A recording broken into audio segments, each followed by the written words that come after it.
엄마는 우리 짐이에요. 그날 막내딸 수진이가 한 그 말이 지금도 귓가에 맴돕니다. 5년이 지났는데도요. 저는 박영자, 올해 72입니다. 지금 이 좁은 월세방 부엌에 서서 30년 만에 꺼내든 남편의 낡은 공책을 바라보고 있습니다. 표지가 너덜너덜해진 이 노트에는 남편 손글씨로 빼곡하게 적힌 요리 레시피들이 가득하고 군데군데 기름 얼룩과 간장 자국이 배어 있습니다. 손가락으로 첫 페이지를 넘기는데 손끝이 떨립니다. 영자야, 이 맛을 잊지 마. 우리 애들이 제일 좋아하는 거야. 남편 목소리가 들리는 것만 같아 가슴이 먹먹해집니다. 그 사람이 세상을 떠난 지 벌써 27년, 그때 저는 45이었고, 큰아들 민수는 21, 작은아들 진수는 18, 막내딸 수진이는 고작 15이었죠. 창밖으로 새벽 5시 하늘이 보입니다. 아직 어둡고 거리는 고요하고 이 월세방 부엌에는 저 혼자뿐입니다. 통장을 꺼내 잔액을 확인합니다. 312만 7천 원. 제 인생 마지막 남은 전 재산이에요. 이 돈으로 작은 반찬 가게라도 시작하지 않으면 이제 정말 끝입니다. 허리를 굽혀 낡은 냉장고 문을 엽니다. 어제 시장에서 사온 무, 배추, 고추가 덩그러니 놓여 있습니다. 손등에 있는 화상 자국이 형광등 불빛에 드러나는데 이건 5년 전 그날 막내딸네 집에서 국을 끓이다 데인 자국이에요. 그날도 이렇게 이른 아침이었습니다. 엄마, 왜 또 오셨어요? 시댁에서 뭐라고 하잖아요. 수진이가 현관에서 저를 막아섰죠. 화장기 없는 얼굴에 피곤함이 가득했고 제 손에 든 반찬 봉지를 보는 눈빛이 차갑더라고요. 아니야, 엄마가 반찬 좀 해다 주려고. 너 요즘 애들 돌보느라 힘들잖니. 엄마, 우리 이제 괜찮아요. 엄마도 이제 엄마 인생 사세요. 그 말에 가슴이 철렁했지만 저는 웃으며 말했죠. 무슨 소리야? 엄마가 뭐 하고 싶은 게 있겠니? 그때였습니다. 큰아들 민수와 작은아들 진수가 거실에서 나왔고 셋이 마주 앉더니 입을 열었어요. 어머니, 저희가 할 말이 있어요. 민수의 목소리가 차가웠습니다. 형도 나도 이제 정말 한계예요. 어머니, 저희 인생도 있잖아요. 진수가 고개도 안 들고 말했죠. 그리고 수진이가 마지막으로 한 그 말. 엄마는 우리 짐이에요. 이제 엄마 없이 살게요. 부엌 싱크대에 손을 짚고 섭니다. 무릎에 힘이 풀려 주저앉을 것 같아서요. 정말이지 그날 이후로 단 한 번도 연락이 없었어요. 아니에요. 거짓말입니다. 제가 먼저 전화번호를 다 지웠어요. 자식들 명절 문자도 생일 알림도 모두 차단했죠. 그렇게 하지 않으면 제가 또 찾아갈 것 같았거든요. 손을 씻고 앞치마를 두릅니다. 남편이 남긴 레시피 노트를 펼쳐놓고 첫 장에 적힌 무나물 무침을 봅니다. 남편 글씨체가 삐뚤삐뚤하지만 정겹고 맨 아래에 작은 글씨로 이렇게 적혀 있어요. 민수가 제일 좋아함. 간은 살짝만. 칼을 집어들고 물을 썰기 시작합니다. 도도독, 도도독, 칼질 소리만 부엌에 울립니다. 눈물이 나려고 하지만 꾹 참습니다. 울면 안 돼요. 지금 울면 다시는 일어설 수 없을 것 같아서요. 물을 다 썰고 소금에 절이고 다시 배추를 꺼냅니다. 레시피 노트 2번째 장, 배추 겉절이 레시피가 보이고 거기에도 남편 메모가 있습니다. 진수가 매운 거 못 먹으니 고춧가루 조금만. 손이 멈춥니다. 아, 맞다. 진수는 어릴 때 매운 걸 못 먹었지. 이제는 잘 먹는지 여전히 맵찔이인지 저는 모릅니다. 5년 동안 모르고 살았어요. 시계를 봅니다. 새벽 6시 30분. 오늘 오전 10시에 작은 가게 계약을 합니다. 보증금 200만 원, 월세 50만 원, 권리금 100만 원. 딱 제 통장 잔액입니다. 반찬을 다 만들고 나니 아침 해가 창문으로 들어옵니다. 작은 플라스틱 통에 무나물, 배추 겉절이, 멸치볶음을 담아놓으니 그래도 먹음직스럽게 보입니다. 이걸로 정말 장사가 될까? 불안하지만 더 이상 물러설 곳이 없습니다. 오전 10시 복덕방 아저씨를 따라 골목 안쪽 작은 가게로 들어갑니다. 6평도 안 되는 공간, 낡은 냉장고 하나, 녹슨 가스레인지, 금이 간 유리문. 하지만 저에게는 새로운 시작입니다. 할머니, 여기서 장사 되겠어요? 워낙 골목 안쪽이라. 복덕방 아저씨가 걱정스럽게 말합니다. 괜찮아요. 맛있으면 사람들이 찾아올 거예요. 제 목소리가 의외로 단호합니다. 계약서에 도장을 찍는 순간 남편 얼굴이 떠오릅니다. 여보, 제가 해낼 수 있을까요? 첫날 가게 문을 열었습니다. 할머니 손맛 반찬이라고 손글씨로 쓴 종이를 문에 붙이고 만들어 온 반찬들을 진열했어요. 하지만 오전 내내 단 한 명도 들어오지 않았습니다. 점심때가 지나도 마찬가지였습니다. 해가 뉘엿뉘엿 지고 저는 가게 안 의자에 앉아 멍하니 거리를 바라봅니다. 역시 안 되는 건가? 그때 가게 문이 삐걱 소리를 내며 열렸습니다. 50대로 보이는 남자분이 들어오셔서 반찬들을 둘러보시더니 무나물 한 통, 배추 겉절이 한 통, 멸치볶음 한 통을 집으셨어요. 얼마예요? 15,000원이요. 떨리는 목소리로 대답했습니다. 남자분이 10,000원짜리 한 장을 꺼내주시더니 거스름돈을 손살에 치십니다. 할머니, 거스름돈은 됐어요. 첫 손님 아니에요? 힘내세요. 그 말 한마디에 참았던 눈물이 왈칵 쏟아졌습니다. 감사합니다. 정말 감사합니다. 손님이 나가시고 저는 한참을 울었습니다. 손에 쥔 10,000원짜리를 꼭 쥐고 오랜만에 눈물을 다 쏟아냈어요. 가게 문을 닫고 집으로 돌아가는 길 주머니에서 그 10,000원짜리를 꺼내봅니다. 구겨진 지폐였지만 제게는 세상 어떤 돈보다 소중했습니다. 월세방에 돌아와 책상 서랍에 그 10,000원을 조심스럽게 넣습니다. 그리고 남편의 레시피 노트 첫 장에 오늘 날짜를 적습니다. 2024년 4월 15일. 첫 손님. 5,000원어치 팔았어요. 아니, 10,000원을 받았어요. 여보, 제가 할 수 있을 것 같아요. 창밖으로 밤하늘의 별이 반짝입니다. 이제 시작입니다. 자식들 얼굴이 스쳐 지나가지만 고개를 젓습니다. 이제는 돌아보지 않기로 했어요. 혼자서도 할 수 있다는 걸 보여줄 거예요. 아니, 누구에게 보여주려는 게 아니에요. 저 자신을 위해서입니다. 가게 문을 연 지 한 달이 지났습니다. 처음엔 하루에 한두 명 오던 손님이 이제는 점심시간만 되면 줄을 설 정도가 되었어요.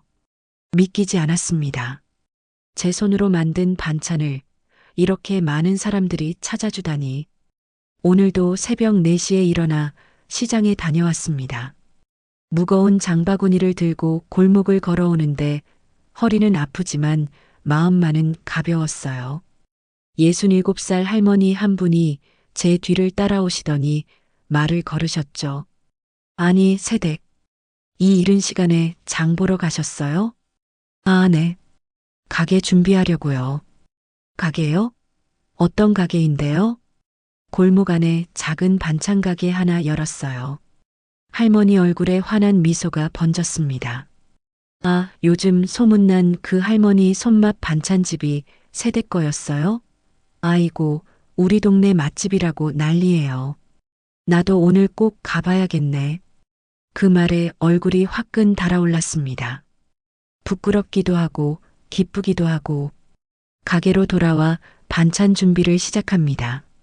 레시피 노트를 펼치니 오늘은 감자조림 페이지가 눈에 들어옵니다. 남편 글씨 옆에 제가 30년 전에 적어둔 메모가 보이네요. 수진이가 감자 안 먹으려고 해서 설탕 조금 더 넣음. 그랬더니 잘 먹음. 손이 멈춥니다. 수진이는 지금도 감자를 좋아할까? 아니, 생각하지 말자. 이미 끝난 일이에요. 저는 이제 제 인생을 살기로 했잖아요. 감자를 썰고 간장 양념을 만들고 정성껏 조립니다. 가게 문을 열 시간이 다가오고 진열대에 오늘 만든 반찬들을 정갈하게 놓습니다. 아침 9시 첫 손님이 들어옵니다. 바로 아까 길에서 만났던 그 할머니세요. 와, 진짜 맛있어 보이네. 이거 다 직접 만드신 거예요? 네, 매일 새벽에 만들어요. 대단하시네. 나도 평생 반찬 해 먹었지만 이제는 힘들어서 못하겠더라고. 할머니는 몇 살이세요? 올해 72이요. 할머니가 깜짝 놀라며 말씀하십니다. 72에 이런 장사를 시작하셨어요? 대단하시네. 나보다 5살이나 위신데. 나는 이순자라고 해요. 앞으로 자주 올게요. 순자 할머니는 그날부터 단골이 되었습니다. 매일 아침 들러서 반찬도 사고 이런저런 이야기도 나누고 가끔은 가게에 앉아서 차 한 잔 마시며 수다도 떨었죠. 한 달이 더 지나고 순자 할머니와는 이제 친구처럼 편해졌습니다. 어느 날 오후 손님이 뜸할 때 순자 할머니가 가게에 들러 물으셨어요. 영자 씨, 근데 자식들은 없어요? 한 번도 얘기 안 하시더라고. 그 질문에 손에 들고 있던 행주를 싱크대에 내려놓습니다. 있죠. 셋이나 있어요. 셋이나? 그럼 효자, 효녀들이겠네. 얼마나 자랑스러워요? 웃어야 할지, 울어야 할지 모르겠습니다. 자랑스럽죠. 다들 잘 크긴 했어요. 그런데 왜 표정이 그래요? 무슨 일 있어요? 순자 할머니의 따뜻한 눈빛에 그동안 꽁꽁 숨겨뒀던 이야기가 목구멍까지 차올랐습니다. 순자 씨, 사실은요. 그날 저는 순자 할머니에게 모든 걸 털어놨습니다. 남편이 돌아가시고 혼자 새 아이를 키웠던 이야기, 새벽 청소부터 식당 설거지, 공사장 일까지 3가지 일을 동시에 하며 자식들 대학을 보냈던 이야기, 그리고 큰아들이 사업을 한다고 했을 때 제가 모아둔 전세금을 다 줬어요. 5천만 원이었어요. 순자 할머니가 눈을 크게 뜹니다. 5천만 원을요? 네. 그런데 1년 만에 사업이 망했어요. 민수는 그 후로 저한테 화를 냈어요. 엄마가 돈을 더 줬으면 안 망했을 텐데라고 이야기를 하는데 가슴이 답답해집니다. 그래서 전세집에서 나와서 월세방으로 갔어요. 그때부터였어요. 작은 아들 진수도 사업 자금이 필요하다고 했고 막내딸 수진이는 결혼 자금이 필요하다고 했어요. 그래서요? 다 줬죠. 뭐? 제가 또 일하면 되니까. 순자 할머니가 한숨을 쉽니다. 그런데 왜 지금 혼자 계세요? 바로 그 질문이었습니다. 제가 5년 동안 누구에게도 하지 못했던 이야기.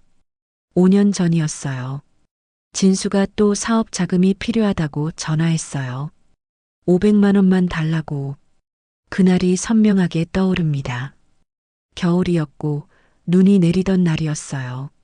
엄마, 이번에는 진짜 잘 될 것 같아. 500만 원만 빌려줘. 꼭 갚을게. 진수의 목소리가 간절했습니다. 하지만 저는 그때 통장에 200만 원밖에 없었어요. 월세를 내면 50만 원도 남지 않는 상황이었죠. 진수야, 엄마도 이제 돈이 없어. 미안하다. 그랬더니 진수가 화를 냈습니다. 없긴 뭐가 없어. 형한테는 5천만 원 주고 수진이한테는 결혼자금 1,000만 원 주고 나한테만 이래? 아니야, 진짜로 지금은 없어. 형만 편애하고 나는 항상 뒷전이었잖아. 전화가 끊겼고 저는 울면서 막내딸 수진이에게 전화했습니다. 수진아, 엄마야. 오빠가 화났는데 내가 좀 달래줄 수 없니? 그때 수진이가 차갑게 말했어요. 엄마, 오빠 말이 맞아요. 엄마는 맨날 오빠들만 챙기잖아요. 저는요? 아니야. 엄마는 너희 모두 똑같이. 아니에요. 엄마는 아들들만 좋아해요. 전화가 또 끊겼습니다. 그날 밤 저는 큰아들 민수네 집으로 갔습니다. 혹시 민수가 진수를 도와줄 수 있을까 싶어서요. 하지만 현관문을 열어준 며느리 얼굴이 싸늘했습니다. 어머니, 이 시간에 왜 오셨어요? 민수 좀 보자. 민수가 나왔고 거실에서 민수, 진수, 수진이가 모두 모여 있었습니다. 나중에 안 건데 셋이 따로 만나서 엄마 문제를 의논하고 있었던 거예요. 어머니, 우리 할 말이 있어요. 민수가 팔짱을 끼고 말했습니다. 저희도 이제 한계예요. 어머니가 자꾸 우리한테 의지하시니까 저희가 못 살겠어요. 의지? 내가 언제? 엄마, 우리도 우리 살기 바빠요. 엄마는 왜 맨날 돈 달라고 해요? 진수가 소리쳤습니다. 나는 너희들이 필요하다고 할 때마다 준 거야. 내가 먼저 달라고 한 적은 없어. 그래서요? 그게 은혜라도 되는 것처럼 말씀하시는 거예요? 민수의 목소리가 차갑습니다. 그때 막내딸 수진이가 마지막으로 한마디 했어요. 엄마는 우리 짐이에요. 이제 엄마 없이 살게요. 엄마도 이제 엄마 인생 사세요. 그 말을 듣는 순간 제 인생이 무너지는 것 같았습니다. 순자 할머니에게 이야기를 다 하고 나니 눈물이 주르륵 흘러내렸습니다. 그래서 그날 이후로 연락을 안 하고 있어요. 제가 전화번호를 다 지웠어요. 순자 할머니가 제 손을 꼭 잡아줍니다. 영자 씨, 많이 힘들었겠어요. 힘든 건 괜찮아요. 그런데 제가 뭘 잘못한 건지 모르겠어요. 제 인생 전부를 자식들한테 줬는데. 순자 할머니가 한참을 말없이 제 손을 잡고 있다가 조심스럽게 입을 엽니다. 영자 씨, 혹시 너무 많이 준 건 아닐까요? 네. 자식들이 원하는 걸 다 들어주니까 당연하게 여긴 거 아닐까요? 그리고 그게 사랑이 아니라 빚처럼 느껴졌을 수도 있어요. 그 말에 가슴이 철렁합니다. 빚이라고? 내가 사랑으로 준 건데. 빚이라니. 그래도 영자 씨, 지금이라도 새로 시작하잖아요. 이렇게 멋진 가게도 열었고. 순자 할머니의 위로가 따뜻하지만 가슴 한구석이 여전히 시립니다. 그날 밤 가게 문을 닫고 집으로 돌아가는 길에 한 학생이 저를 불러 세웠습니다. 할머니, 저 기억나세요? 지난주에 반찬 샀던 대학생이에요. 아, 그래요? 또 사러 왔어요? 아니, 오늘은 이거 드리려고요. 학생이 핸드폰을 보여줍니다. SNS에 제 가게가 올라와 있었어요. 우리 동네 숨은 맛집.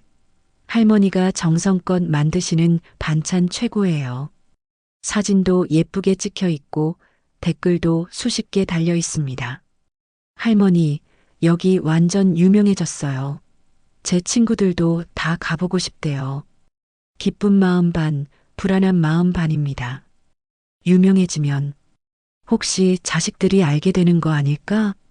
집에 돌아와 레시피 노트를 펼칩니다. 오늘은 감자조림 페이지에 이렇게 적습니다. 오늘 순자 씨한테 다 털어놨어요. 5년 만에 처음으로 누군가에게 말했어요. 그랬더니 조금 후련하기도 하고 또 아프기도 하네요. 여보, 제가 정말 너무 많이 준 걸까요? 우리 애들이 정말 저를 짐이라고 생각했을까요? 펜을 놓고 창밖을 봅니다.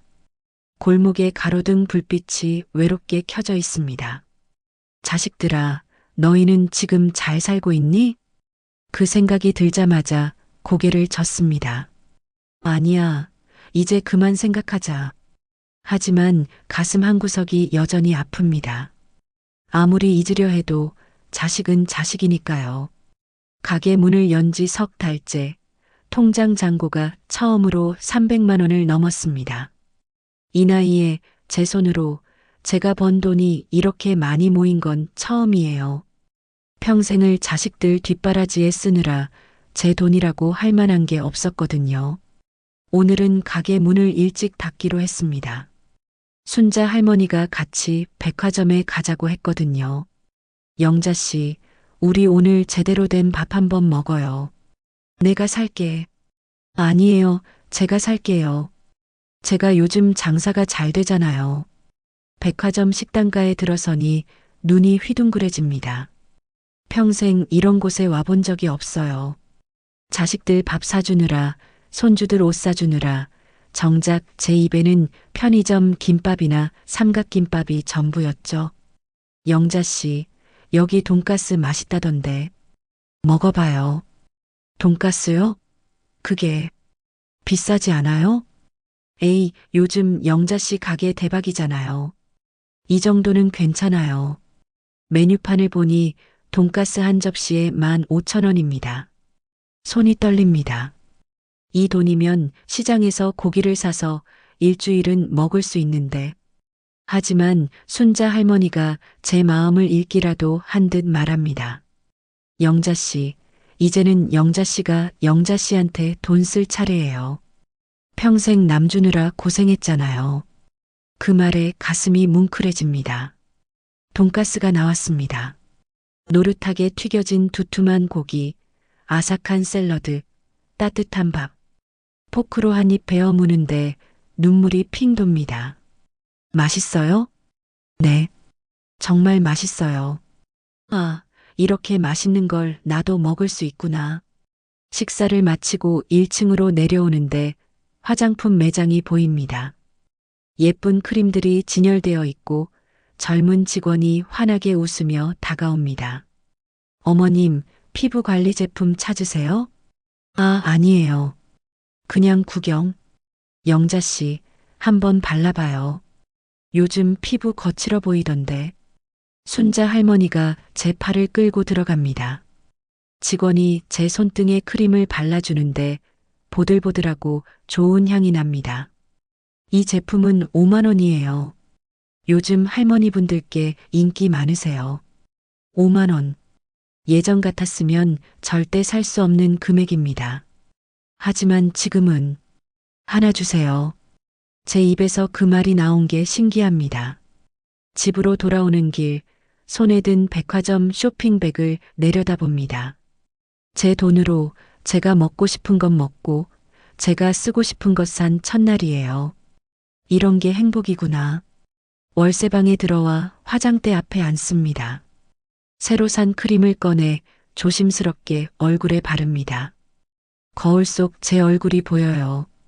주름투성이고 기미도 있고 눈가도 처졌지만 오늘만큼은 조금 환해 보입니다.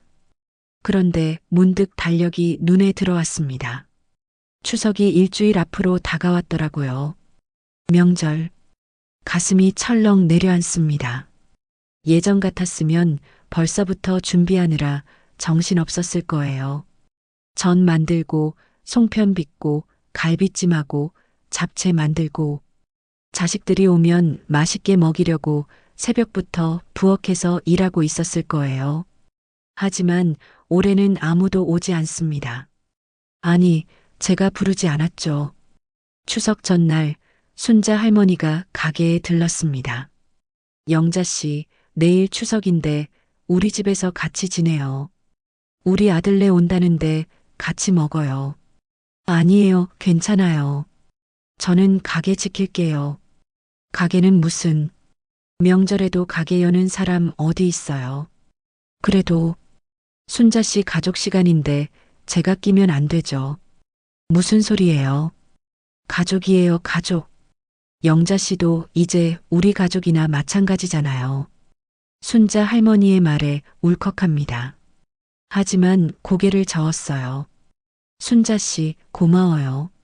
근데 저는 혼자 있고 싶어요. 괜찮아요. 추석 당일 저는 텅 빈 가게에 홀로 앉아 있습니다. 골목이 조용합니다. 다들 가족들과 시간을 보내고 있겠죠. 문득 예전 추석이 떠오릅니다.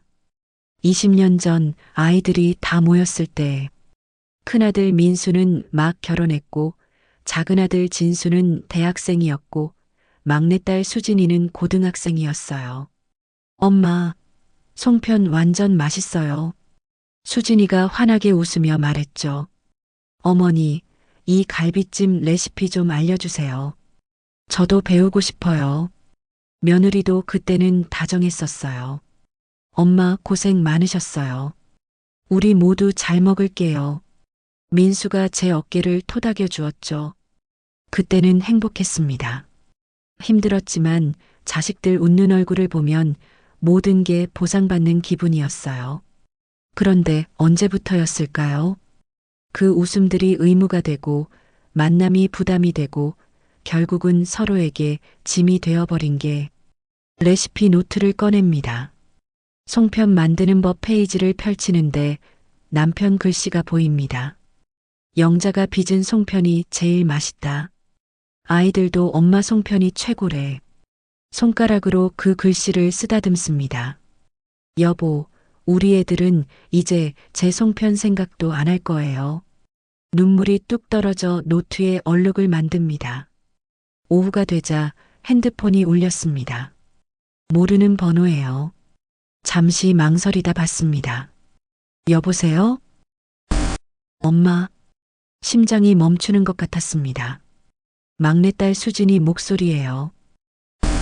엄마, 저 수진이에요. 명절인데 잘 지내세요? 5년 만에 듣는 딸의 목소리. 말을 해야 하는데 목이 메어 나오지 않습니다. 엄마, 거기 계세요? 겨우 한마디를 냅니다. 엄마, 우리 한번 만날 수 있을까요? 오빠들도 엄마 보고 싶대요. 가슴이 두근거립니다. 보고 싶다고? 정말?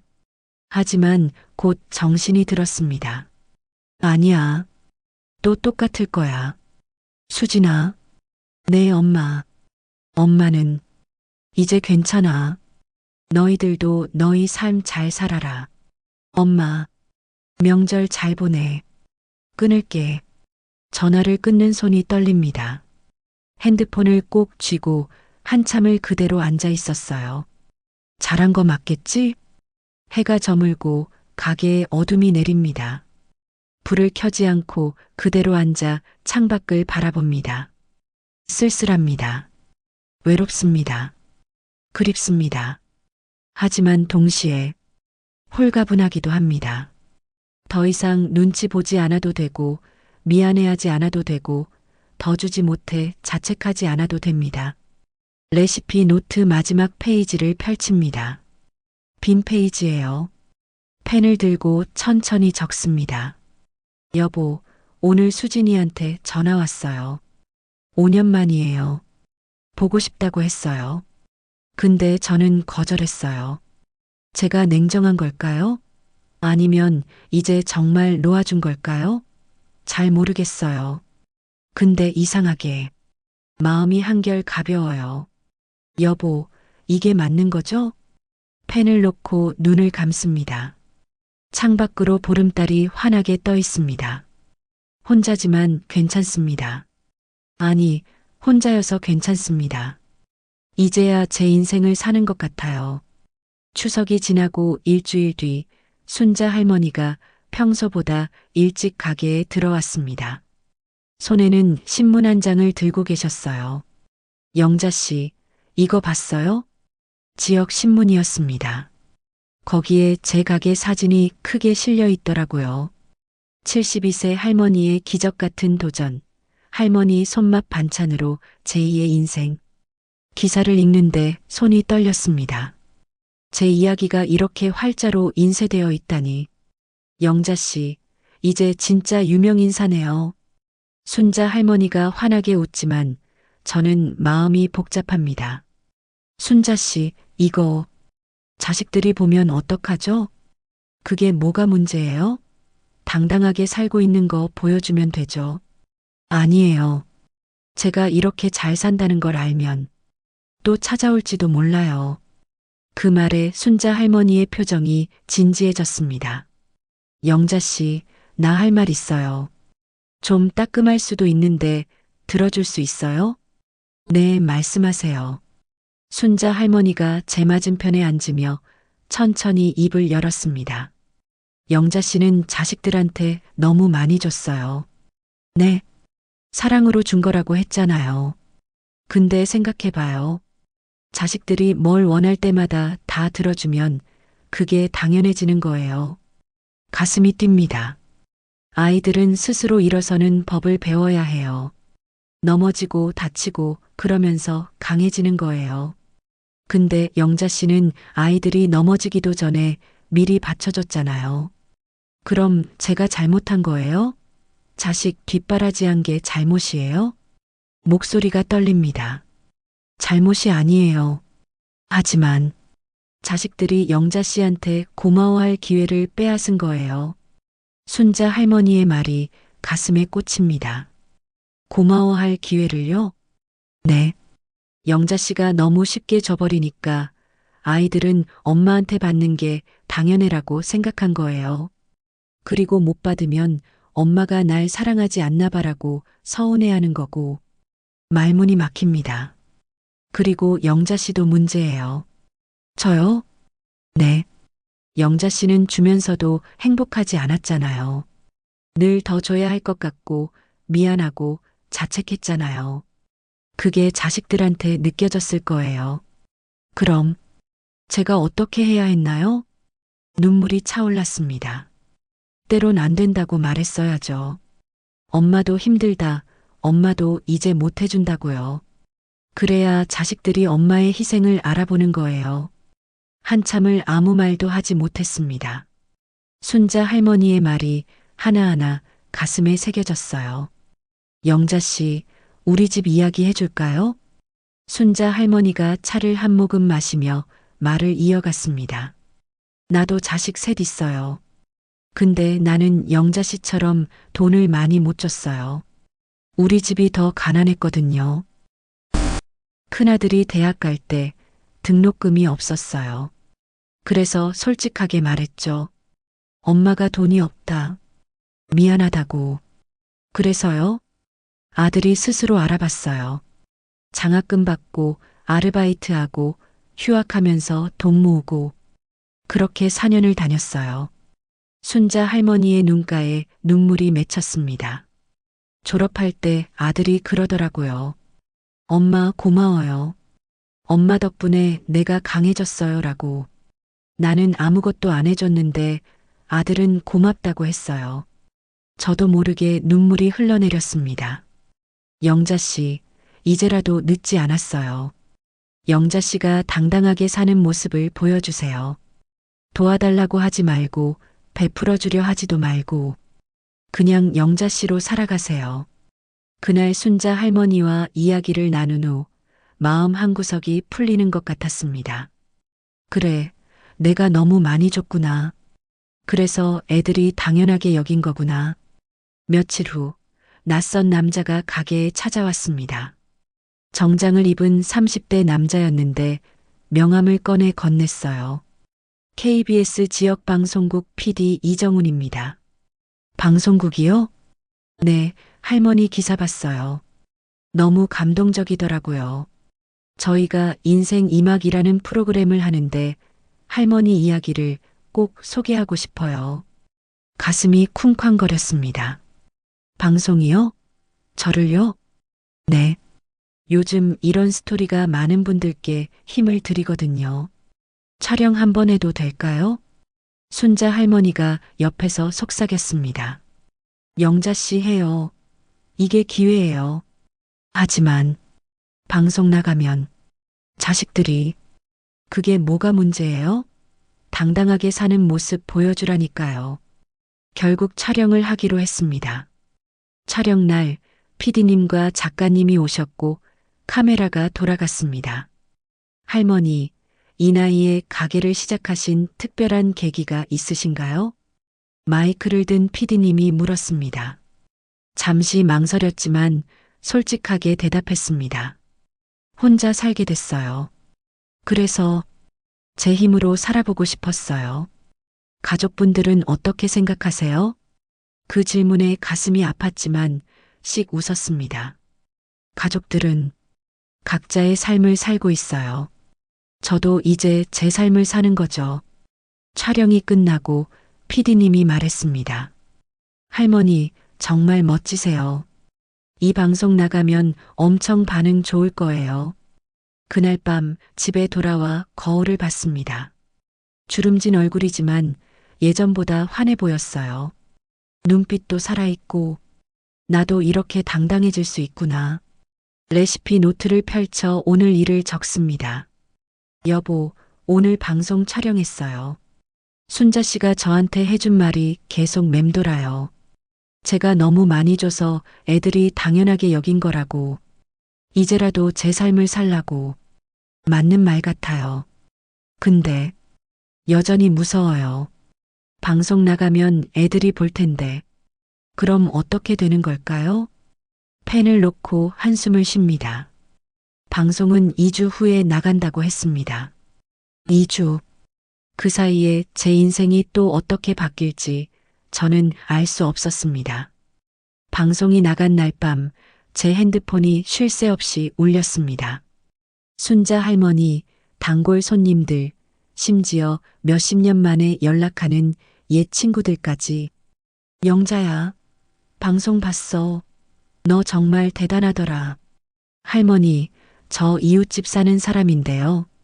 방송 보고 감동받았어요. 하지만 정작 제가 기다렸던 전화는 오지 않았습니다. 자식들이요. 역시 안 보는구나. 쓸쓸한 마음으로 핸드폰을 내려놓으려는데 문자 하나가 왔습니다. 엄마, 민수예요. 방송 봤습니다. 내일 뵐 수 있을까요? 심장이 쿵 내려앉았습니다. 큰아들, 5년 만에 온 연락. 손이 떨려 답장을 못 쓰고 있는데 또 문자가 왔습니다. 엄마, 진수입니다. 방송 봤어요. 연락 좀 주세요. 그리고 막내딸. 엄마, 수진이에요. 엄마 대단하세요. 우리 만나요. 세 자녀에게서 동시에 연락이 온 겁니다. 그날 밤 한숨도 못 잤습니다. 왜 이제 와서? 왜 방송 본 다음에? 의심이 들면서도 한편으로는 기대되기도 했어요. 혹시 정말 미안해서 온 걸까? 다음 날 오전 가게 문을 열기도 전에 누군가 문을 두드렸습니다. 정장을 입은 50대 남자였어요. 박영자 사장님 맞으시죠? 저는 만나는 세상 프랜차이즈 본부 이사 김대호라고 합니다. 명함을 건네는데 반짝반짝한 금박 명함이었습니다. 프랜차이즈요? 네, 사장님 방송 보고 정말 감동받았습니다. 그 레시피와 손맛을 전국에 퍼뜨리면 대박 날 것 같아서요. 가슴이 두근거렸습니다. 저는 그냥 작은 가게 하나 하는 사람인데요. 아니에요. 사장님은 보물을 가지고 계세요. 그 남편분의 레시피 노트 있잖아요. 그거면 충분합니다. 김 이사님이 서류 가방을 열더니 계약서를 꺼냈습니다. 프랜차이즈 계약하시면 계약금으로 일단 5억 드립니다. 그리고 매장 오픈할 때마다 로열티도 들어오고요. 5억. 귀를 의심했습니다. 5억이요? 네. 그리고 전국에 100개 매장만 오픈해도 사장님은 매달 1,000만 원씩 받으실 수 있어요. 머리가 어지러웠습니다. 평생 한 번도 들어본 적 없는 액수였어요. 생각해 보시고 연락 주세요. 이건 제 명함이고요. 김 이사님이 가고 나서 저는 멍하니 계약서를 들여다봤습니다. 이게 정말 현실인가? 오후 3시 약속한 시간이 되어 가게 앞에 서 있는데 멀리서 세 사람이 걸어오는 게 보였습니다. 큰아들 민수, 작은아들 진수, 막내딸 수진이 5년 만에 보는 자식들이었습니다. 민수는 살이 좀 쪘고 진수는 머리가 많이 휘어졌고 수진이는 예전보다 화장을 진하게 하고 있었어요. 어머니, 수진이가 제일 먼저 달려와 제 손을 잡았습니다. 엄마, 보고 싶었어요. 눈물을 글썽이는 모습에 제 마음도 흔들렸습니다. 어머니, 오랜만입니다. 민수가 어색하게 인사했고 진수는 고개만 꾸벅였어요. 가게 안으로 들어가 앉았습니다. 어색한 침묵이 흘렀죠. 엄마, 방송 봤어요. 정말 대단하시더라고요. 수진이가 먼저 입을 열었습니다. 응, 저희가 정말 죄송해요. 그동안 엄마한테 너무 심했어요. 민수가 고개를 숙였습니다. 어머니, 저희가 잘못했습니다. 다시 시작할 수 없을까요? 진수도 미안하다는 말을 했어요. 가슴이 뛰었습니다. 정말 자식들이 뉘우친 걸까? 하지만 다음 순간 민수가 꺼낸 말에 제 가슴이 얼어붙었습니다. 그런데 어머니, 프랜차이즈 계약 제안 받으셨다면서요? 어떻게 알았니? 아, 동네에서 소문났더라고요. 5억이라던데 정말이에요? 민수의 눈빛이 달라졌습니다. 어머니, 그 계약 혼자 하시면 안 돼요. 저희가 도와드려야죠. 도와준다고? 네, 계약서 검토도 필요하고 법률 자문도 받아야 하고 어머니 혼자서는 힘드시잖아요. 진수가 거들었습니다. 맞아요, 어머니. 그리고 그 많은 돈 관리하시기도 힘드실 거예요. 저희가 관리해 드릴게요. 가슴이 철렁 내려앉았습니다. 아, 이거구나. 엄마, 우리가 엄마 건강도 챙기고 모든 거 다 해드릴게요. 그러니까 수진이가 제 손을 꼭 잡으며 말했습니다. 가게 지분을 우리 명의로 좀 나눠주시면 안 될까요? 그래야 법적으로 보호받잖아요. 저는 그들의 얼굴을 하나하나 바라봤습니다. 단 한 명도 제 얼굴을 제대로 보지 않았어요. 눈빛은 탐욕으로 가득했고 입에서는 걱정된다, 도와드린다는 말만 나왔지만 진심은 느껴지지 않았습니다. 너희들, 제 목소리가 떨렸습니다. 내가 아프진 않은지, 힘들진 않은지, 혼자 지내면서 외롭진 않았는지, 그런 건 안 궁금하니? 세 자녀의 얼굴이 굳었습니다. 아, 그건 5년 동안 단 한 번도 연락 안 하다가 방송 보고 돈 얘기 들으니까 그제야 찾아온 거지? 어머니, 그게 아니에요. 저희도 보고 싶었어요. 민수가 변명했지만 제 귀에는 들리지 않았습니다. 너희들 대학 보낼 때, 결혼 자금 줄 때, 사업 자금 줄 때, 그때는 이렇게 찾아왔잖니. 근데 엄마가 힘들 때는 어디 있었어? 목소리가 커졌습니다. 엄마는 우리 짐이에요. 그 말 기억하니? 수진아? 수진이가 고개를 떨궜습니다. 이제 와서 효자, 효녀 코스프레 하지 마. 엄마가 다 알아. 그때 진수가 벌떡 일어났습니다. 그럼 어머니는 우리한테 돈 한 푼도 안 주실 거예요? 평생 엄마한테 받기만 했으니까 이제는 엄마가 우리한테 돌려줄 차례 아닌가요? 그 말에 온몸에 소름이 돋았습니다. 돌려달라고? 내가 사랑으로 준 건데 그게 빚이었어? 사랑이요? 엄마가 주고 싶어서 준 거잖아요. 우리가 달라고 한 적 없어요. 진수의 말에 가슴이 무너지는 것 같았습니다. 순자 할머니의 말이 떠올랐습니다. 너무 쉽게 져버리니까 당연하게 여긴 거예요. 맞았습니다. 제가 너무 쉽게, 너무 많이 져버려서 이 아이들은 엄마의 희생을 희생으로 생각하지 않았던 거예요. 나가. 네, 나가라고. 다시는 엄마 앞에 나타나지 마. 제 목소리가 차갑게 식었습니다.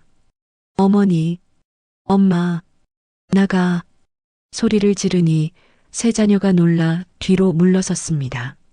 너희들이 원하는 건 엄마가 아니라 돈이잖아. 그럼 이제 확실히 선 그을게. 엄마는 너희한테 단 한 푼도 안 줄 거야. 어머니, 진정하세요. 나가, 당장 나가. 결국 세 자녀는 가게를 나갔습니다. 문이 닫히고 저는 바닥에 주저앉아 울었습니다. 서럽고 화나고 슬펐습니다. 내가 평생 뭘 한 거지? 내 인생은 뭐였던 거지? 한참을 울다가 레시피 노트를 꺼냈습니다. 남편이 남긴 글귀들이 보였어요. 영자야, 아이들한테 돈보다 사랑을 가르치자. 영자야, 아이들이 스스로 일어서게 도와주자. 영자야, 우리가 줘야 할 건 물고기가 아니라 물고기 잡는 법이야. 남편은 알고 있었던 거예요. 제가 너무 많이 주면 안 된다는 걸. 하지만 저는 그 말을 무시했습니다. 자식들이 힘들어하는 모습을 못 봤거든요. 결국 자식들을 망친 건 저였습니다. 그날 밤 저는 결심했습니다. 이제는 정말 놓아줘야겠다고. 자식들도 그 아픔도 모든 걸 놓아줘야겠다고. 자식들을 내쫓은 지 일주일이 지났습니다. 그동안 단 한 번도 연락이 없었어요. 처음에는 다행이라고 생각했습니다. 이제 정말 끝난 거라고. 하지만 틀렸습니다. 그날 아침 가게 문을 열려는데 앞에 사람들이 모여 있었어요. 단골 손님들도 있고 동네 주민들도 있었는데 다들 수군거리고 있었습니다. 할머니, 이게 정말이에요? 한 손님이 핸드폰을 보여줬습니다. 인터넷 커뮤니티에 올라온 글이었어요. 감동적인 할머니의 진실 마이너스 실은 자식들 착취한 독한 어머니였다. 손이 떨렸습니다. 글을 읽는데 눈앞이 캄캄해졌어요. 이 할머니는 자식들한테 평생 돈을 뜯어냈습니다. 큰아들 사업 자금 5천만 원을 주고도 망하자 아들 탓을 했고 다른 자식들한테는 차별을 했습니다. 이제는 자식들이 도와주겠다는데도 거절하고 혼자 다 가지겠답니다. 방송은 거짓말이었습니다. 댓글이 수백 개 달려 있었습니다. 와, 이런 엄마도 있네요. 자식들 불쌍하다. 요즘 노인들 진짜 무섭네요. 방송도 믿을 게 못 되네. 가슴이 무너지는 것 같았습니다. 할머니, 이거 아니죠? 거짓말이죠? 단골 손님이 물었지만 저는 대답할 수가 없었습니다. 그날부터 손님이 끊기기 시작했습니다. 전날까지만 해도 줄 서던 가게였는데 점심시간이 지나도 단 한 명도 오지 않았어요. 문을 열어놓고 하염없이 기다렸지만 지나가는 사람들만 힐끗힐끗 쳐다볼 뿐이었습니다. 오후 3시쯤 순자 할머니가 가게에 들어왔습니다. 평소와 달리 표정이 어두웠어요. 영자씨, 순자씨, 나도 봤어. 인터넷에 올라온 거. 영자씨, 그게 사실이에요? 순자 할머니의 그 질문에 가슴이 찢어지는 것 같았습니다. 순자씨까지. 아니에요. 나는 영자씨를 믿어요. 근데 우리 아들이 그 글 보고 나한테 물어보더라고요. 엄마, 그 영자씨랑 친하게 지내지 말라고. 순자 할머니의 목소리가 떨렸습니다. 그래서 미안한데 당분간은 좀. 괜찮아요, 순자씨. 이해해요. 억지로 웃었지만 눈물이 날 것 같았습니다. 영자씨, 미안해요. 정말 미안해요. 순자 할머니가 나가고 저는 텅 빈 가게에 혼자 남았습니다. 유일한 친구마저 떠나는구나. 그날 저녁 프랜차이즈 본부 김대호 이사님한테 전화가 왔습니다. 사장님, 계약 건인데요. 네, 이사님. 죄송하지만 본부에서 계약을 재검토하기로 했습니다. 요즘 사장님 관련해서 안 좋은 소문이 많이 퍼져서요. 그게 오해예요. 제 자식들이. 알겠습니다만 저희도 회사 이미지가 있어서요. 소문이 좀 가라앉으면 다시 연락드리겠습니다. 전화가 끊겼습니다. 5억. 새로운 인생. 모든 게 한순간에 사라졌습니다. 며칠 후 더 충격적인 일이 일어났습니다. 등기우편이 하나 왔는데 법무법인 이름으로 온 거예요. 떨리는 손으로 뜯어보니 재산분할 청구 소장이라고 적혀 있었습니다. 큰아들 민수, 작은아들 진수, 막내딸 수진이가 공동으로 소송을 건 거였어요.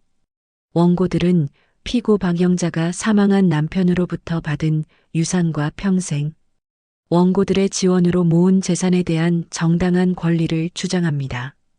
눈앞이 캄캄해졌습니다. 유산? 내가 무슨 유산을 받았다고? 남편이 죽을 때 남긴 건 빚뿐이었어요. 보험금도 없었고 집도 전세였고 저는 그 빚을 10년 동안 갚았습니다. 원고들의 지원으로 모은 재산? 지원이라니. 제가 자식들한테 준 돈이 수억인데 무슨 지원을 받았다고. 하지만 소장에는 그렇게 적혀 있었습니다. 원고들은 피고에게 생활비와 사업 자금을 지속적으로 지원했으며 거짓말이었습니다. 전부 다 거짓말.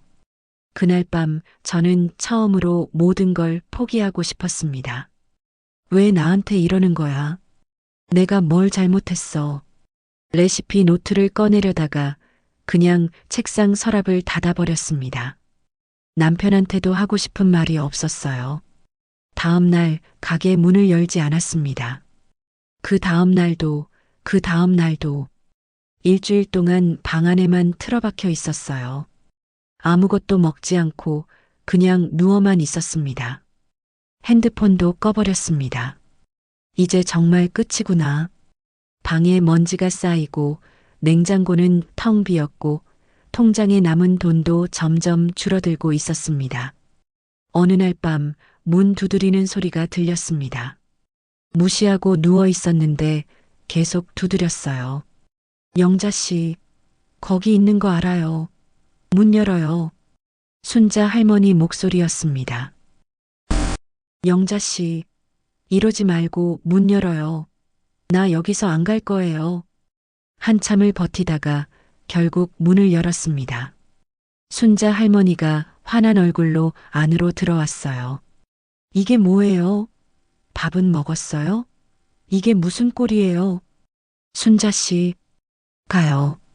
아들이 뭐라고 할 거예요. 아들은 내가 알아서 해요. 영자 씨가 더 중요해요. 순자 할머니가 제 손을 꼭 잡았습니다. 영자 씨, 포기하면 안 돼요. 자식들이 이기는 거예요. 이미 다 끝났어요. 손님도 안 오고 계약도 깨졌고 소송까지 당했어요. 순자 씨, 나 이제 정말 목이 메어 말을 잇지 못했습니다. 영자 씨, 들어봐요. 나 어제 그 인터넷 글 쓴 사람 찾아냈어요. 네. 영자 씨 큰아들이에요. IP 주소 추적해서 알아냈어요. 우리 아들이 컴퓨터 좀 하거든요. 가슴이 철렁했습니다. 민수가? 네. 그리고 그 소송도 거짓말투성이래요. 내가 아는 변호사한테 물어봤는데 이길 수 있대요. 하지만은 무슨, 영자 씨, 지금 포기하면 진짜 자식들 말이 맞는 게 돼요. 영자 씨가 정말 나쁜 엄마였다는 게 되는 거라고요. 순자 할머니의 목소리가 떨렸습니다. 영자 씨는 잘못한 게 없어요. 너무 많이 사랑한 것 뿐이에요. 그게 죄가 되나요? 그 말에 눈물이 왈칵 쏟아졌습니다. 순자 씨, 이제 그만 울고 일어나요. 우리 다시 시작해요. 진실은 밝혀질 거예요. 순자 할머니가 저를 일으켜 세웠습니다. 그날 밤 순자 할머니는 방 청소를 도와주고 죽을 끓여주고 옆에서 함께 자줬어요. 오랜만에 따뜻함을 느꼈습니다. 다음 날 아침 저는 거울 앞에 섰습니다.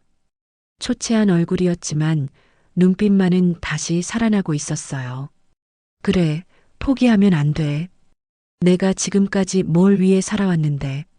레시피 노트를 꺼냈습니다. 오랜만에 펼치는 노트였어요.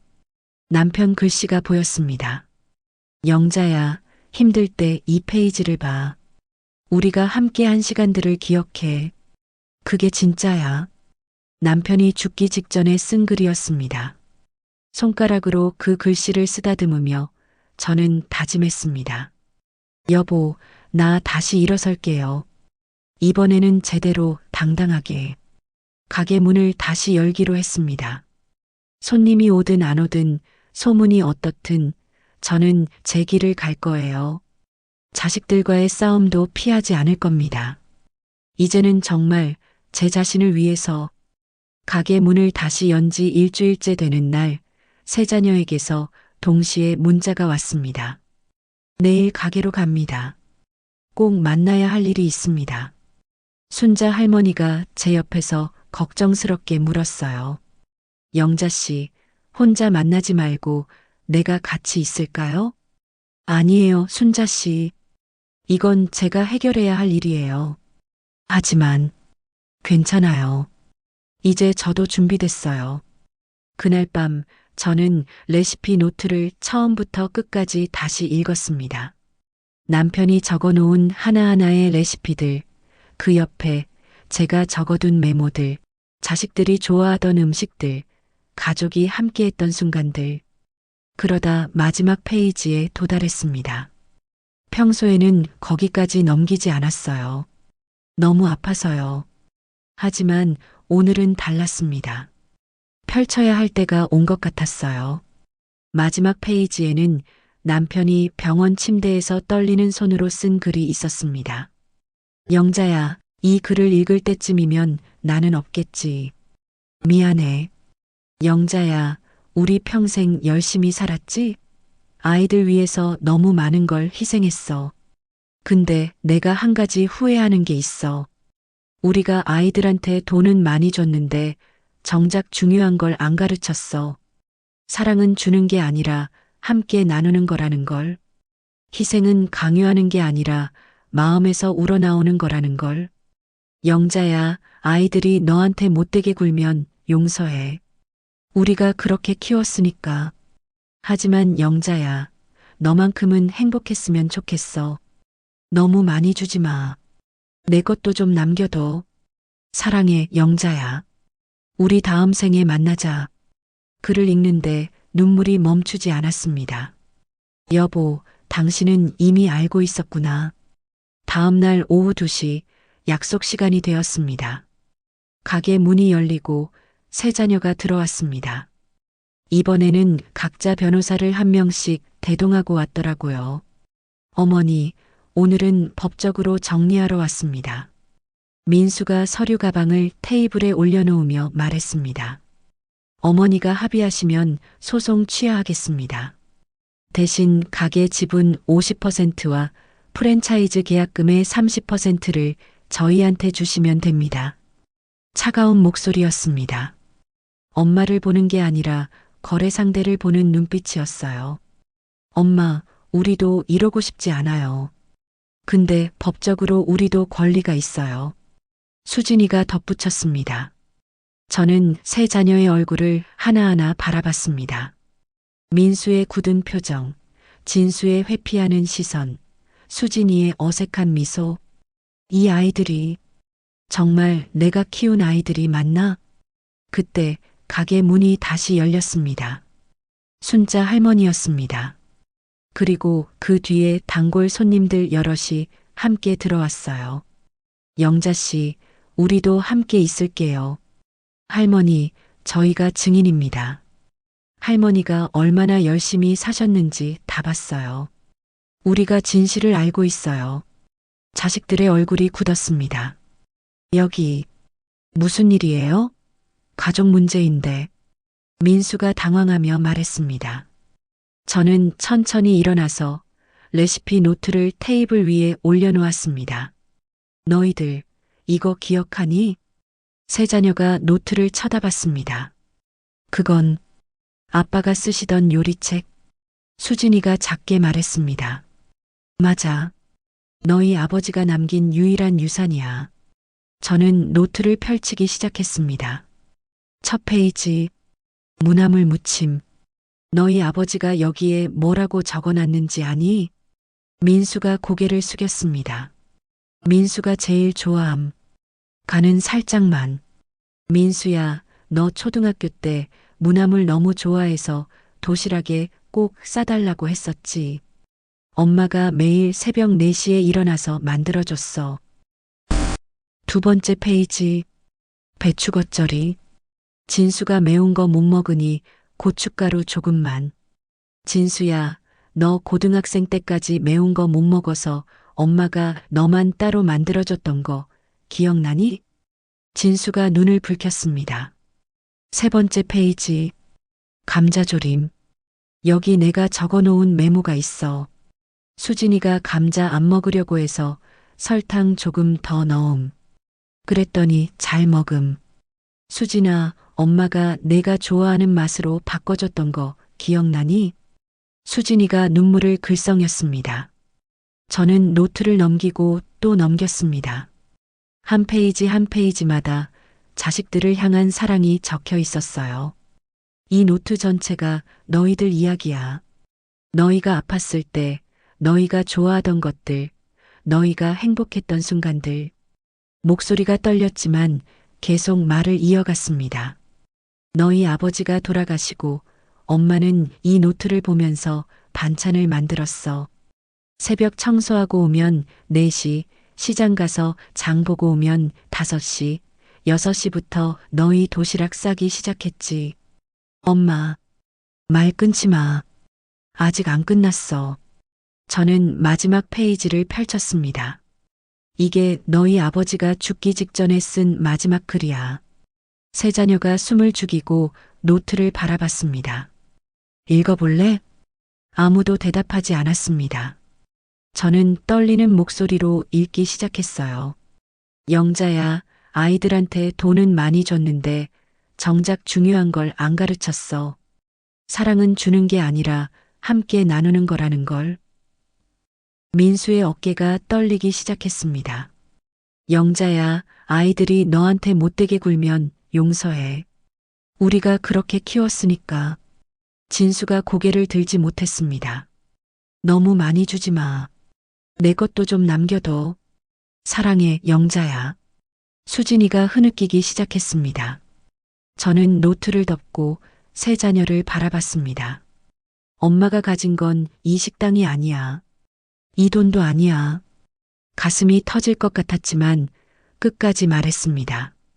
엄마가 가진 건 30년간 너희를 위해 흘린 땀이야. 너희한테 밥 먹이려고 3가지 일하면서 무너진 허리야. 너희 대학 보내려고 빚쟁이한테 머리 숙이던 그 굴욕이야. 목소리가 커졌습니다. 그게 돈으로 바뀌니까 찾아온 거지. 그동안은 엄마가 짐이었는데 이제는 돈이 되니까 엄마가 필요한 거지. 엄마, 그게 아니에요.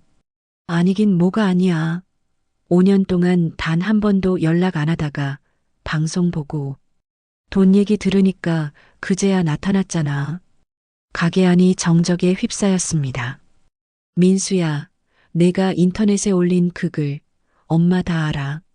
민수가 얼굴이 새하얘졌습니다. 진수야, 내가 엄마가 돌려줄 차례라고 한 그 말, 엄마는 절대 잊을 수 없어. 진수가 바닥을 응시했습니다. 수진아, 내가 5년 전에 한 그 말, 엄마는 우리 짐이에요. 그 말이 엄마 가슴에 얼마나 큰 상처를 냈는지 아니? 수진이가 울음을 터뜨렸습니다. 엄마는 5년 전 그날 이미 너희를 떠나보냈어. 이제 와서 후회해도 소용없어. 저는 레시피 노트를 가슴에 꼭 안았습니다.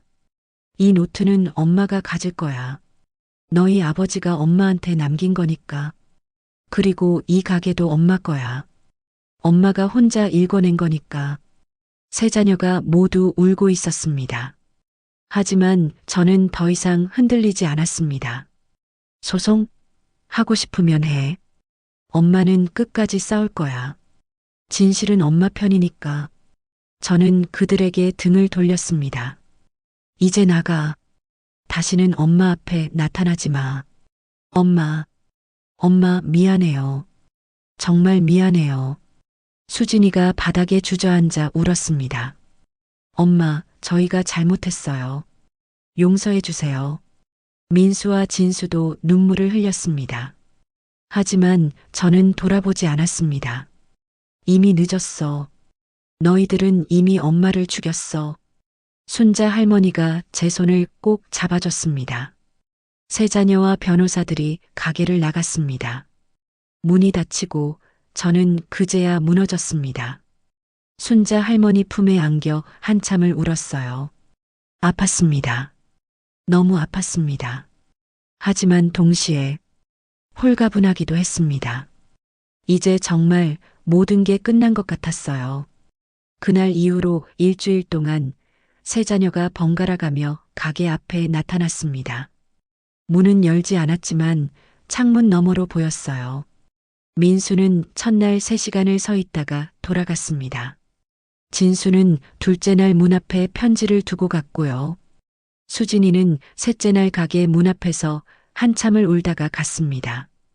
저는 그 모습을 지켜보며 아무런 감정도 느끼지 않으려 애썼습니다. 이미 끝난 일이야. 돌아갈 수 없어. 하지만 가슴 한구석이 여전히 아팠습니다. 일주일 후 프랜차이즈 본부 김대호 이사님한테서 다시 연락이 왔습니다. 사장님, 소문이 다 정리됐습니다.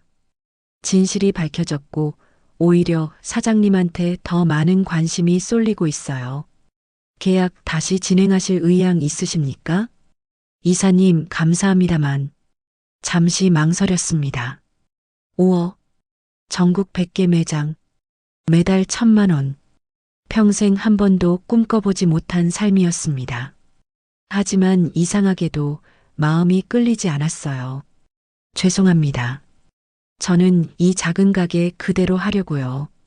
네, 사장님, 이건 놓치면 안 되는 기회인데요. 알아요. 근데 저는 이 가게가 좋아요. 여기서 손님들 얼굴 보면서 제 손으로 만든 반찬 드리는 게 좋아요. 김 이사님이 한참 말이 없다가 웃으며 말했습니다. 사장님, 정말 멋지십니다. 알겠습니다. 언제든 마음 바뀌시면 연락 주세요.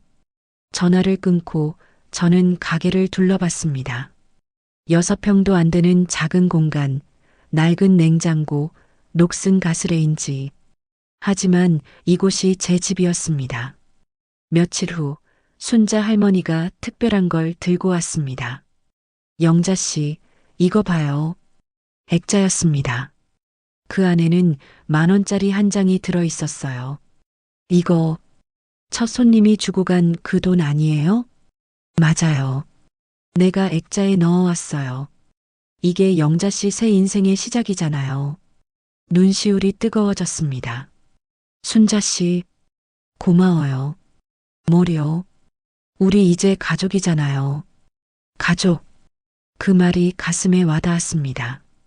그래, 진짜 가족은 피가 아니라 마음이구나. 액자를 가게 벽 한가운데 걸었습니다. 햇빛이 들어오면 액자가 반짝거렸어요. 한 달이 지나고 가게는 다시 예전처럼 손님들로 북적였습니다. 악성글의 진실이 밝혀지면서 오히려 더 많은 사람들이 응원을 보내왔거든요. 하지만 저는 예전과 달랐습니다. 손님들이 할머니, 힘내세요라고 할 때마다 아니에요. 저는 이미 행복해요라고 대답했어요. 어느 날 오후 가게 문이 열리고 수진이가 들어왔습니다. 5년 전과 달리 화장기 없는 맨 얼굴이었고 눈이 퉁퉁 부어 있었어요. 엄마, 저 할 말이 있어요. 들어만 주세요. 저는 아무 말 없이 수진이를 바라봤습니다. 엄마, 저희가 정말 잘못했어요. 엄마가 얼마나 힘들게 사셨는지, 저희를 위해 얼마나 희생하셨는지, 이제야 알았어요. 수진이가 눈물을 흘렸습니다. 오빠들도 매일 후회하고 있어요. 형수님도 시어머니한테 연락하래요. 제 남편도 제가 엄마한테 너무 심했대요. 엄마, 용서해 주세요. 다시 시작할 수 없을까요? 오랜 침묵이 흘렀습니다. 가슴속에서 여러 감정이 뒤섞였어요. 이제야 알았다고? 5년이나 걸렸네. 분노도 있었고, 슬픔도 있었고, 안도감도 있었습니다. 그래도, 이제라도 알아줘서 다행이구나. 하지만 동시에 이런 생각도 들었어요. 너무 늦었어. 우리는 이미 돌아갈 수 없어. 저는 천천히 입을 열었습니다. 수진아, 내 엄마. 엄마는 용서할게. 수진이의 얼굴이 환해졌습니다. 하지만 제 다음 말에 수진이의 표정이 굳었습니다. 다시 예전으로 돌아갈 순 없어. 엄마, 엄마도 이제 엄마 인생을 살고 싶어. 너희는 너희 삶을 살고 엄마는 엄마 삶을 살자. 수진이가 울먹이며 물었습니다. 그럼 엄마는 우리를 완전히 끊으시는 거예요? 아니야. 끊는 건 아니야. 저는 수진이의 손을 잡았습니다. 가끔 보자. 명절에 생일에. 근데 예전처럼은 아니야. 엄마가 너희한테 매달리지도 않을 거고 너희가 엄마한테 기대지도 마. 엄마, 그게 우리한테 맞는 것 같아. 너무 가까우면 다치니까. 수진이가 한참을 울다가 고개를 끄덕였습니다. 알겠어요, 엄마. 엄마 뜻대로 할게요. 근데 엄마 생일 때 찾아가도 돼요? 그래. 그 정도는 괜찮아. 수진이가 나가고 저는 한참을 창밖을 바라봤습니다. 이게 맞는 걸까? 마음 한구석이 허전했지만 동시에 홀가분하기도 했어요. 그날 밤 저는 레시피 노트 마지막 페이지를 펼쳤습니다. 남편이 쓴 글 아래 빈 공간에 펜을 들었습니다. 여보, 오늘 수진이가 왔어요. 용서해달라고 했어요. 저는 용서했어요. 근데 예전으로는 못 돌아간다고 했어요. 여보, 이제야 알았어요. 진짜 가족은 피가 아니라 마음이더라고요. 순자 씨가 있고 단골 손님들이 있고 이 가게가 있어요. 이게 제 가족이에요. 늦었지만 이제부터 나를 위해 살게요. 여보, 고마워요. 그 레시피 노트 남겨줘서 덕분에 제 인생도 새로 쓸 수 있었어요. 사랑해요, 여보. 영자가 펜을 놓고 창밖을 봤습니다. 골목 저 끝에서 수진이가 천천히 걸어가는 모습이 보였어요. 한번 뒤돌아볼까 했지만 그러지 않았습니다. 잘 가, 수진아. 너도 내 인생 잘 살아라. 다음 날 아침 평소처럼 새벽 4시에 일어났습니다. 시장에 가서 장을 보고 가게로 돌아와 반찬을 만들었어요. 순자 할머니가 일찍 와서 도와줬습니다. 영자 씨, 오늘 뭐 만들어요? 오늘은 된장찌개 한번 해볼까요? 순자 씨가 좋아하는 거로. 어머, 고마워요. 두 할머니가 나란히 서서 요리를 하는 모습이 창밖으로 보이는 아침 햇살처럼 따뜻했습니다. 오전 9시 첫 손님이 들어왔습니다. 할머니, 오늘은 뭐가 맛있어요? 다 맛있죠. 할머니가 정성껏 만든 거니까요. 환하게 웃으며 대답했습니다. 벽에 걸린 액자 속 10,000원짜리가 햇빛에 반짝거렸어요. 그래, 이게 시작이었지. 레시피 노트는 가게 한쪽에 소중히 보관했습니다. 더 이상 슬픔의 기록이 아니었어요. 사랑의 기록이자 새 출발의 증거였습니다. 오후가 되자 손님들로 가게가 북적였습니다. 할머니, 이거 정말 맛있어요. 할머니, 힘내세요. 응원합니다. 할머니 덕분에 엄마 생각나요. 감사합니다. 한 분 한 분께 인사하며 반찬을 드렸습니다. 아, 이게 행복이구나.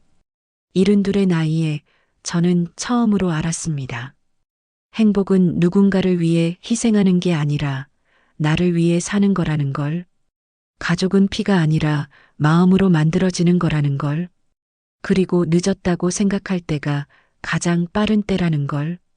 해가 지고 가게 문을 닫을 시간이 되었습니다. 순자 할머니와 함께 정리를 하며 내일 메뉴를 의논했어요.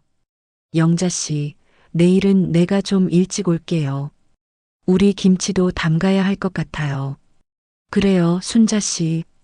고마워요. 뭐요? 우리 사이에 집으로 돌아가는 길 하늘을 올려다봤습니다. 별이 반짝이고 있었어요. 여보, 보고 있어요? 나 잘 살고 있어요. 월세방에 도착해서 거울 앞에 섰습니다. 72살 할머니의 얼굴이 보였어요.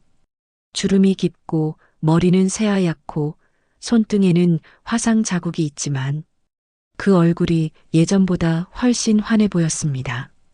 박영자, 수고했어. 이제부터가 진짜 내 인생이야.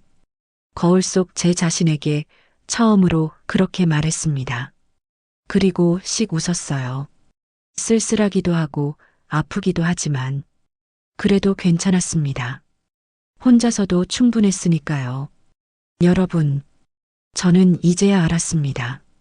인생에 늦은 때란 없다는 걸, 나이가 들어도 상처받아도 다시 일어설 수 있다는 걸, 그리고 진짜 가족은 피가 아니라 마음으로 만들어진다는 걸, 혹시 여러분도 저처럼 누군가를 위해 너무 많이 희생하고 계신가요? 혹시 여러분도 자신의 인생을 뒤로 미루고 계신가요? 늦지 않았어요. 이제라도 시작하세요. 여러분의 인생을 여러분을 위해 살아가세요. 그게 진짜 사랑이고 진짜 행복입니다. 저 박영자가 증명했으니까요. 72에 시작한 제2의 인생. 후회 없습니다. 긴 시간 끝까지 시청해 주셔서 감사합니다. 구독과 좋아요, 알림 설정은 큰 힘이 됩니다.